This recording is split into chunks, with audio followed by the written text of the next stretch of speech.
Because, Your Honor, I object to What the do fact you that not it's calling it a understand? no Sir, RV. your objections mean shit to me. So you keep saying, I object, I object, I object. I don't care. I don't care what you're objecting to. I'm going to hold you in contempt the next time you cut her off. Well, I do object to the setting aside of my motion, Your Honor. I'm not setting aside your motion. I'm denying your motion. Well, denying. I object to the You denying. can't object. You can appeal. Brother, why'd you just waste 5 minutes of my life? All right, guys. Today we've got a sovereign citizen who thinks he can outsmart a judge with his made-up nonsense. And let me tell you, this judge is having none of it. No BS, no games, just straight facts. Watching this guy argue against actual laws while the judge calmly shuts him down is pure gold. Honestly, the way this judge handles it is like a masterclass in patience and logic. I just don't get why sovereign citizens always believe they're above the law when the law couldn't care less about their imaginary rules. Let me know in the comments if you think the judge handled it perfectly or if he could have gone even further to put this guy in his place. Let's dive in. You got a motion filed? Yeah, oh, yes, absolutely. I actually have issues to discuss before I cross. But the court reporter needs to pick you up. Here, you don't have to be at the podium, but at least have a seat at that table where that microphone is. Threats, coercion, and I'm under duress. I'll cross. You're under duress. How are you under duress? Well, Your Honor, as stated in my motion, there's actually fraudulent word that was sent to me unsigned by a judge. I have lawsuits filed on all of this stuff right now, which I know that they received. Hold on, brother. Wait. I'm just asking you to have a seat at the chair with a microphone. Oh, I understand that. I'll do it. Okay. The front text. That's fine. Just make sure you're talking to the microphone. Absolutely. Okay. All right, you can sit down. Okay. So I think this is your motion to dismiss, right? Yeah, I have a few in there that I've been repeatedly trying to Okay, be well, which dismissed. one do you want to start with first? Well, the recent one I filed, the motion to reject swearing in and all that based off the fact that, like I said, I was sent a default motion that I don't know how it even got sent out and passed it, but it was never signed or anything. I was also defaulted out the fact that there was a citation. I never even presented a court appearance. Okay, hold on. You're giving me too many issues. You're talking about swearing in, you're talking about a default judgment. Just pick one issue. We're going to deal with them one at a time. So what do you want to deal with first? Well, my main motion. Well, yeah, the default. Okay, so was that on the civil infraction, failed to disclose the CPL? I suppose that's what it was under, yes. Okay, what? Don't suppose, it's your motion, brother. Tell me what it is. Well, it keeps getting. I mean, that's the only civil infraction. I have numerous. I have lots of stuff. Hold on, that's the only civil infraction I see with your name on it. So I'm just confirming that we're talking about that charge. Yes, sure. Okay. So do you know why the default was entered? Did you miss a deadline? Did you Well, I was notified. I was called by people that I know within Huron and the police chief stating that I had a missed appearance date. I never had an appearance date scheduled, but I went back looking at the citation. There was no date. And actually how fast it got issued raises real concerns to me. And then once I received the default in the order. Hold on. Let's take one thing at a time. So you said you never got an appearance date. Correct. Do you have a copy of the ticket? Because I've got a copy. Yeah, I said it's in there. It's attached to my motions. Okay. Do you have a copy of the ticket? I do. Okay. Then I'm going to ask you to look at that copy of the ticket, because my copy of your ticket says contact court for appearance date. It says contact court for appearance date. Where it says appearance date on or before, there's nothing. Okay, but it says contact court for appearance date. That means the monkey's on your back to contact us. I will also on the bottom of the tickets, it says if you fail to contact court within the specified amount of time. There was no specified amount of time on here. I had no idea when I was supposed to contact court. I was dealing with trying to get my attorney. Let me ask you this. Did you contact the court? I was again, as I said, I had no sort of any time frame to contact Mr. the court. Crucell, this is going to go a lot easier on everybody if you just answer the question I asked. I'm going to give you plenty of chance to give me any argument you want to give. Okay? So don't feel that you have to force your argument into every question I ask. The question was, did you contact the court? Well, Your Honor, I would have contacted the court if I had a specified. That's a yes or no. So I'm going to take that as a no. You didn't contact the court. So after 14 days on a civil infraction, if we don't hear from the defendant, we enter default. It was less than that actually when I was defaulted, Your Honor. Less than that from what? From whatever this was issued. And like I said, I was contacting. Well, once again, I'm going to draw your attention to the ticket. This guy seriously just cannot stop talking. The judge made a solid point, but instead of letting it sink in, he just keeps running his mouth.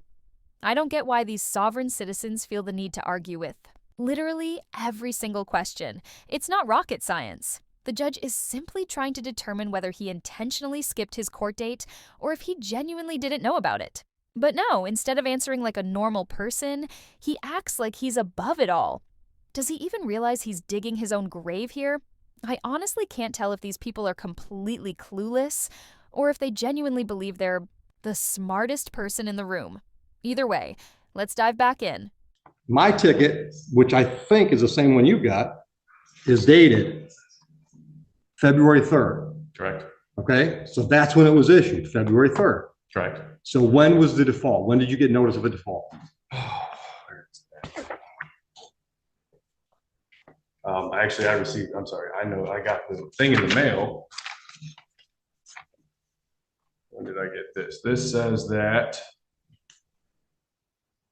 I don't think it specifies a date. Well, did you make a note when you received it? This told me, this said I don't remember exactly what date I received this in the Okay. mail, but this was scheduled for March 8th. Okay. So that was even less than a But what is that that's scheduled? This says it was for my order, the motion affidavit saying that I was defaulted and saying that I needed to pay bond and an warrant would be issued. And I said, Okay. again, that was never. And that's dated what? This was dated 3/8. That I needed to appear Okay. on or before 3/8. Okay, so that was March 8th. You were defaulted February 22nd. Okay. Which then, again, there was no dates. I had no nothing. I had no Okay. notice Well, of any well, sort of. well, once again, appearance. you're not hearing what I'm telling you. The monkey was on your back. The ticket clearly said you contact us. You never did. And it also specifies right here, if you fail to appear by the date specified, and then on the bottom one, even for the other one, if you fail to answer a citation by date specified, there was no dates. Okay, There was no dates. okay. Do you have anything to add? I do, Your Honor. Go ahead. Mr. Crusoe brought this up when we were in front of the Honorable Judge Martin. She did set aside the default on the civil infraction, irregardless of whether or not he showed up. Which I object to the setting Sir, do aside. not interrupt the lady. Did she interrupt you? No, Then don't do that. Let's be civil. Go ahead. Thank you, Your Honor. Judge Green, Mr. Crusoe did bring it up again with the Honorable Judge Green, and she declined or denied his motion based on the fact that it was moot because the Judge Martin set it aside. So the default's already been set aside. Yes, Brother, why'd you just waste 5 minutes of my life? since March 14th, Your Honor. which I object to that because they. You object to your motion being No, I granted? object to them setting aside my motion. Guy got exactly what he asked for at his last hearing, yet now he's acting completely clueless. Judge Martin even went out of his way to set aside his default because the guy filed a motion for it. So the court literally gave him what he wanted. And now he's strolling in, acting like the whole situation is some big mystery, as if it's someone else's fault. These sovereign citizen types are unreal. They have zero respect for the court, the process, or even the taxpayers who have to fund all this nonsense. Do they even realize how much time and money they waste dragging these cases out with their own made-up legal theories? What do you guys think?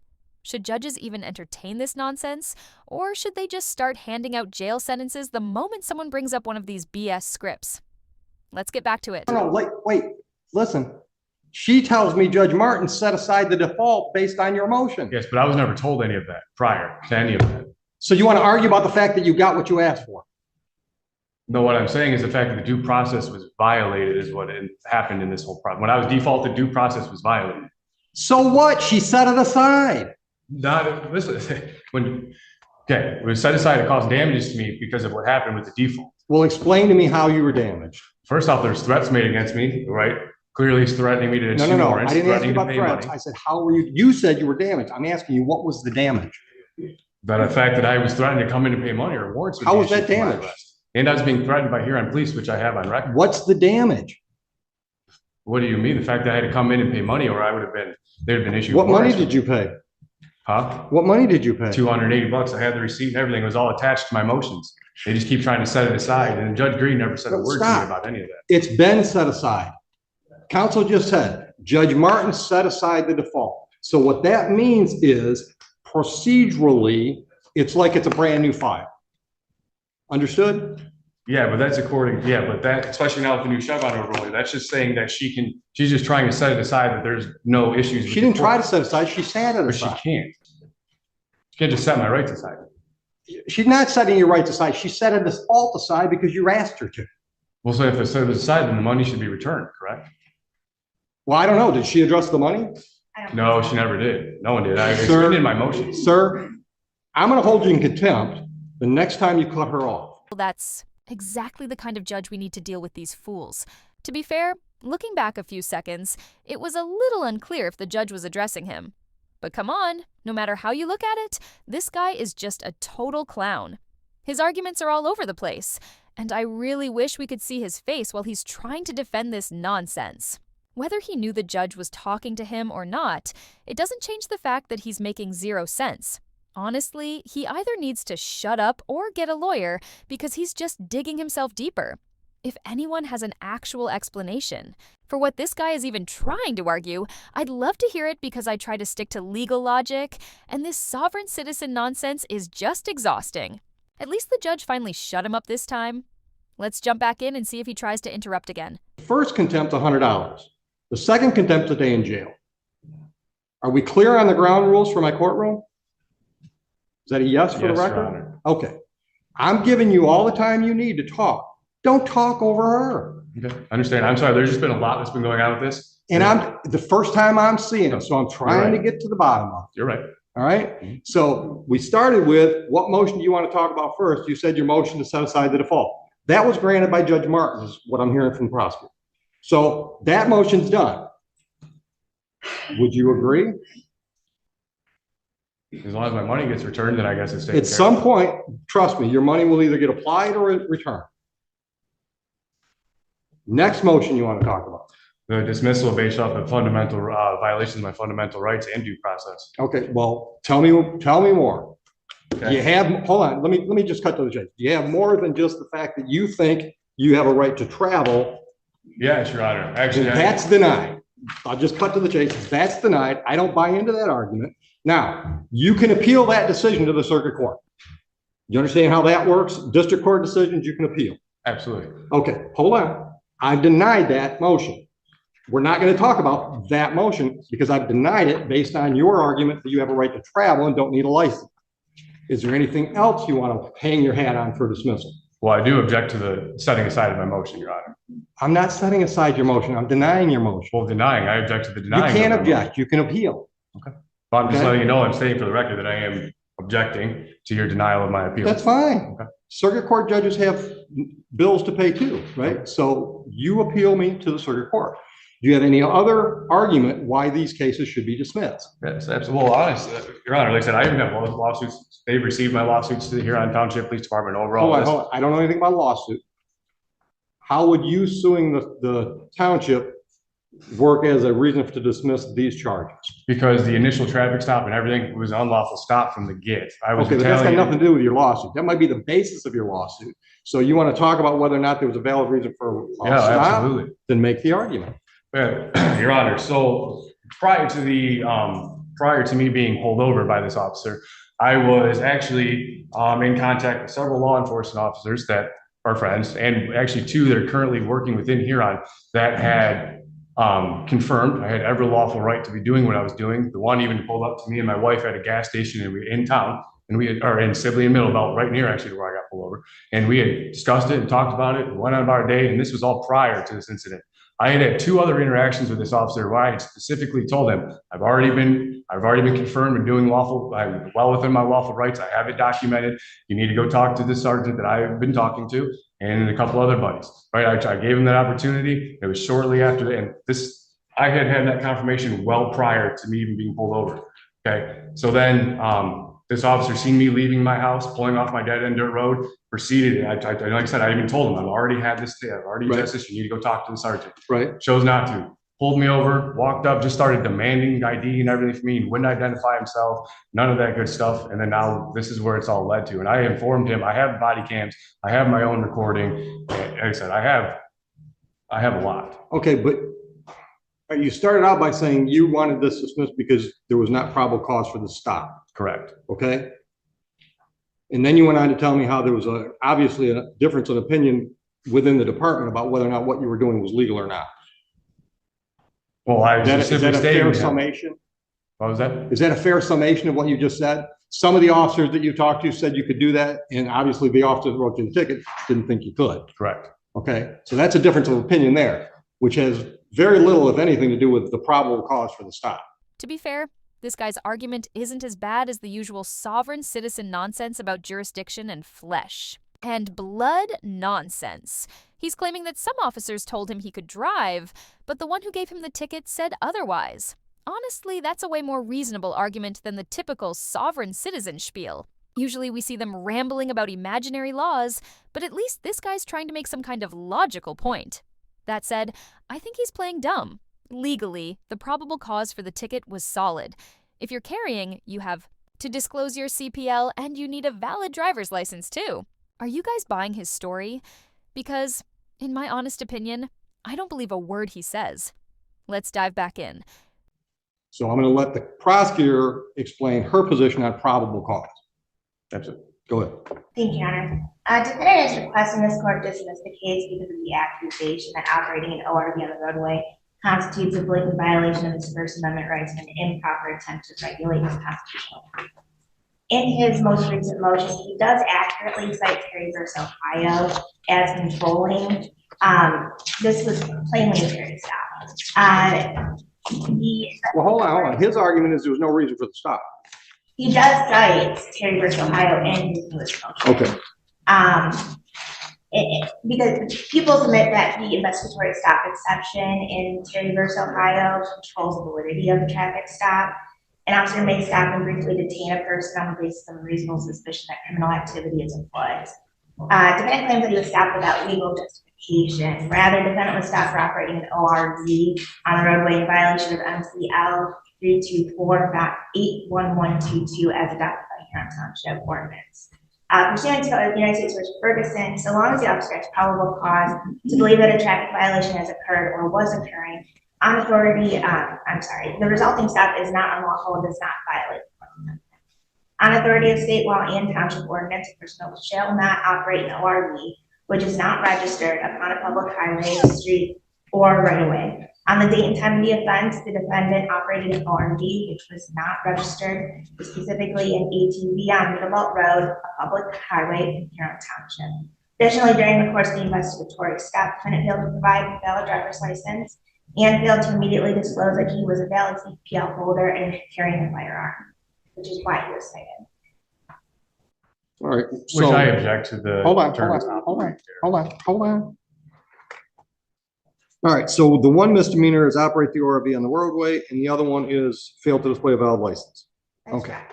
All right. So that's her response to your argument. They didn't have probable cause. What's your reply to her response? Well, I object to her terms of operate. There's no evidence that I was operating anything. Okay, let me stop you.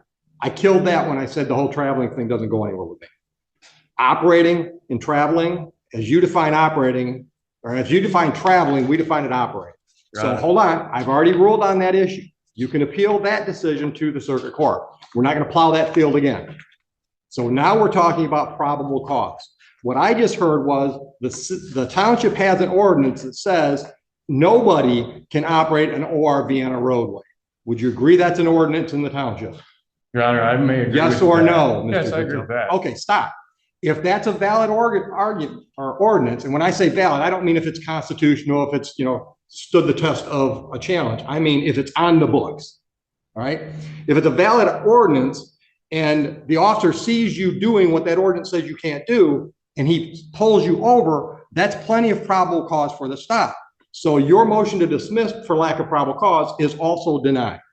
Do you need me to clarify that ruling for your appeal reason? Yes, I actually, because Your Honor, I object to What the do fact you that not it's calling it understand? an Sir, ORV. your objections mean shit to me, okay? I don't care what you're objecting to. Objection, Judge. I don't like your response. That's basically this guy's entire legal strategy. Never. Mind that it's the actual law. Some sketchy self-published book he bought off Amazon says he can do whatever he wants. And apparently, all he has to do is represent himself and scream objection anytime things don't go his way. Solid plan, right? These sovereign citizens crack me up. Honestly, though, I've got to blame the schools for this one. If people were actually taught basic legal principles growing up, maybe we wouldn't have folks out here thinking they can outsmart a judge with nonsense. Let me know if you guys agree. Should schools be reinforcing legal education more? Now, let's dive back in. I don't expect people to like every decision I make. That's why there's an appellate process. So you keep saying, I object. I don't care. All right. It's not helpful for today's process.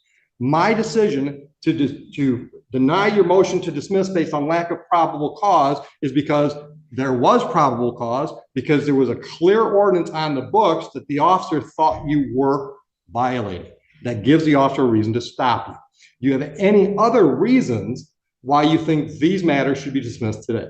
Yes, absolutely. First off, they're trying to label what my private property is an ORV. It was not an ORV, and it's not even technically an ORV. If you look up the definition of ORV, it is not an ORV. If you look up the definition of automobile or vehicle or any of that sense, that's what it falls under. It does not fall under an ORV. They're just trying to label it as an ORV is what is happening. Okay. That seems like that would be an issue for trial, for you to testify, maybe me to see some photographs, maybe the officer to testify, and then I'll decide whether or not it meets the definitions of the statutes. Would you agree with me? Because that seems like a triable issue. I suppose, yes. Okay, well, this isn't the trial. Well, I understand. I don't think it's scheduled for trial. Right, this is just motion. All right. Any other issues that you want to hang your hat on as why it should be dismissed?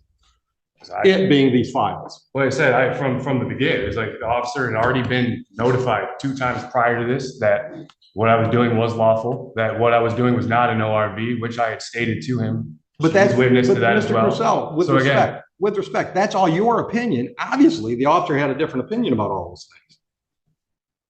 Well, right? The officer chose to retaliate against me is what happened, Your Honor. Which I have the evidence and I have witnesses going on. Or he had a difference of opinion about whether or not you were driving an ORV. Or just didn't understand the laws. That the could be actual too. wording. That could be too. But guess who gets to make those decisions at trial? Well, honestly, in the trial, I'd request a jury trial, which is guaranteed. Well, you can't get a jury trial on the civil infraction, but you can certainly get a jury trial on the misdemeanors. Absolutely. Okay. Do you have anything else to be discussed today on motion day? Well, yeah, as far as the disclosed CPL, like I said, I have, again, stating I have the body cams and I have my own recording. But sir, stop. That's going to be an issue at your formal hearing, whether or not you violated that civil infraction. Once again, I got to have evidence, right? I got to take testimony. I'm going to hear from you. I'm going to hear from the officer that wrote the ticket. And then I'm going to decide at formal hearing whether or not what you did was reasonable or not reasonable. But today's just motion day. Today's not the trial. No testimony is being taken. Oh, I understand that. Okay. Anything else today? Well, I guess best no, but like I said, again, for the record, I do object to moving forward. I do object to anything moving forward from this point. File your appeal. No, that's fine. I will. File your appeal. I'm going to. That's fine. Okay. All right. Now, the 200, let's get back to the $280. We'll talk about a jury trial date. Are you going to represent yourself at a jury trial? Yes, Your Honor. Good luck. All right. Now, Mr. Purcell, I'm going to strongly suggest that you get an attorney involved in this. And we've got court-appointed attorneys that will be happy to talk to you from this standpoint. I'm not taking you to law school on the jury trial day. I'm going to assume and treat you accordingly that you know the rules of the game. I understand, Your Honor. You don't. Oh, you might say that you don't understand the rules. I do. Okay. How many jury trials have you had? None, but I have all the evidence. How many jury trials have you had? Your Honor, none, but I have all the evidence. The evidence isn't the rules. There are a lot of procedural rules that will trip you up if you don't know what you're up against, and you don't. I'm going to suggest to you that even if you want to handle your evidence presentation yourself, you might want to get an attorney involved to help you with the procedural rules, because once again, I'm not going to take you to law school that day. I'm not going to subject the jury to that. It would be a waste of their time. You understand that? All right. Now, and I'm not trying to talk you out of a jury trial. Believe it or not, I'm trying to save you from yourself right now. If you want to have a bench trial, I will be much more lenient with you not knowing what you're doing procedurally, because then it's just our time. But when it's a jury in here, I'm going to run the most efficient jury trial I can. And that means I'm going to treat you like you're an experienced lawyer and know all the rules. Okay. All right. All right. So if you decide, number one, that you don't want a jury trial, you want to do a bench trial, let me know long in advance of that date so we can save it for somebody else. Or two, if you want the assistance of an attorney, I will give you the ability to talk to one of our court-appointed attorneys and see if they can assist you in the manner you want to be assisted. Okay. Understood? Yes, Your Honor. Any questions? Nope. Anything else? Nothing. Have a nice day. Thank you. Handled like a pro.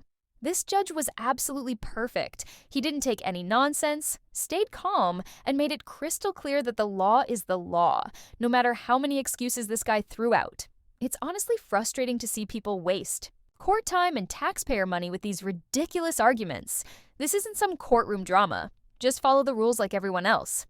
And about those ORV laws, if one officer says it's okay and another doesn't, that's not some magical get-out-of-jail-free card. The law isn't up for debate, and the officer who wrote the ticket had every legal right to do so. Let me know what you guys think. Did the judge handle this perfectly?